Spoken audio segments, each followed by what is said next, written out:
देखिए एक बात बताएं, हमने अपनी इतिहास ज़मीन पे लिखी है। ज़मीन के लोगों ने मुझे बड़ा किया है, कागज़ के पन्ने ने मुझे बड़ा नहीं किया है। लोगों का प्यार बड़ा किया है। मैं किसान का बेटा हूँ। मैं ज़मीन को चीर कर भी अन्न उगाता हूँ। दोस्तों, आप लोग ने जो दबंग स्टार खेसारी लाल यादव जी का जो इंटरव्यू सुने हैं, वो कोई मामूली इंटरव्यू नहीं है। और देखिए किस तरह से दबंग स्टार खेसारी लाल यादव जी ने अपने ऑडियंस के लिए कैसे बोल रहा है और किस तरह से इसमें इंटरव्यू दे रहा है। और देखिए अपने किसान होने पर यानी किसान भाइयों पर उनका कितना गर्व है और किस तरीके से इंटरव्यू दे रहे हैं खेसारी लाल यादव जी। और एकदम देसी लुक में इंटरव्यू दे रहे हैं खेसारी लाल यादव जी ने। और क्या बोले अपने ऑडियंस के लिए, तो आप लोग ने सुने होंगे इस वीडियो के माध्यम से कि खेसारी लाल यादव जी ने क्या बोले हैं अपने ऑडियंस के लिए।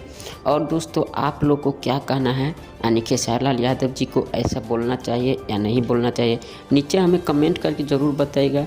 और इस तरह के वीडियो देखने के लिए हमारे इस यूट्यूब चैनल को भी सब्सक्राइब ज़रूर कीजिएगा। धन्यवाद।